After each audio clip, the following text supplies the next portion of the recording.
నమస్తే. నేను మీ అప్పాజీ.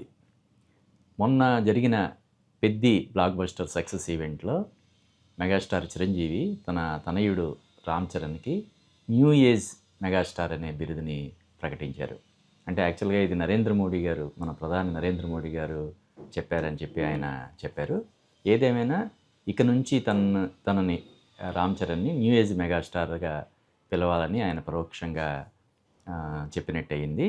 ఆల్రెడీ ఇప్పుడు ఆయన్ని న్యూ ఏజ్ మెగాస్టార్‌గా అందరూ పిలవడం కూడా స్టార్ట్ చేశారు. అయితే ఈ న్యూ ఏజ్ మెగాస్టార్ అనే బిరుదు ఈ బిరుదుతోటి ఎంతవరకు ఫ్యాన్స్ కానీ, జనరల్ ఆడియన్స్ కానీ కనెక్ట్ అవుతారనేది ఇప్పుడు ఒక చిన్న డిస్కషన్ పాయింట్ అయింది. యాక్చువల్‌గా 'రామ్ చరణ్' 'చిరుత' సినిమాతోటే రామ్ చరణ్‌కి మెగా పవర్ స్టార్ అనే బిరుదుని ఇవ్వడం జరిగింది. తన రెండో చిత్రం 'మగధీర'తో రెండో చిత్రంతోనే తన బిరుదుని ఆయన ప్రూవ్ చేసుకున్నాడు. మెగా పవర్ స్టార్ అనే బిరుదుని. అయితే 'ట్రిపుల్ ఆర్' సినిమా ప్రపంచవ్యాప్తంగా విజయం సాధించిన తర్వాత గ్లోబల్ స్టార్ అనే బిరుదుని ఆయన ఇవ్వడం జరిగింది ఆయనకి. అయితే గ్లోబల్ స్టార్ బిరుదు ఇచ్చిన తర్వాత ఆయన నుంచి వచ్చినటువంటి సినిమాలు 'ఆచార్య' కావచ్చు, 'గేమ్ చేంజర్' 2 సినిమాలు కూడా బాగా డిసప్పాయింట్ చేసిన నేపథ్యంలో మళ్ళీ ఈ సినిమాకి 'పెద్ది' సినిమాకి మెగా పవర్ స్టార్ అనే బిరుదుతోటే ప్రచారం మొత్తం సాగించారు.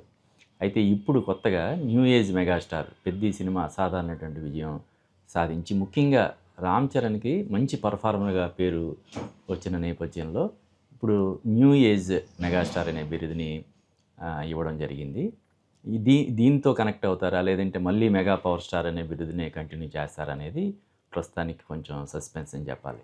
అంటే చిరంజీవిని కూడా మెగాస్టార్ చిరంజీవిని కూడా స్టార్టింగ్‌లోనే మెగాస్టార్ అనే బిరుదు ఆయనకి రాలేదు. స్టార్టింగ్‌లో ఆయన్ని డైనమిక్ స్టార్ అనేవాళ్ళు. తర్వాత ఎక్కువ రోజులు సుప్రీం స్టార్‌గా కూడా ఆయన్ని పిలిచేవాళ్ళు. తర్వాత మెగాస్టార్ అనే బిరుదు ఇవ్వడం జరిగింది. దాన్ని అప్పటి నుంచి ఆయన కంటిన్యూ చేస్తున్నారు. తర్వాత పవన్ కళ్యాణ్ పవర్ స్టార్‌గా వచ్చిన తర్వాత ఈ రెండిటిని కలిపి మెగా పవర్ స్టార్ అనే బిరుదుని రామ్ చరణ్‌కి ఇవ్వడం జరిగింది. దానికి ఆయన పూర్తిగా న్యాయం చేస్తూ వచ్చారు. అయితే ఇప్పుడు కొత్తగా వచ్చినటువంటి న్యూ ఏజ్ మెగాస్టార్ అనే బిరుదుతోటి ఫ్యాన్స్ ఎంతవరకు కనెక్ట్ అవుతారన్నది మనం వేచి చూడాలి.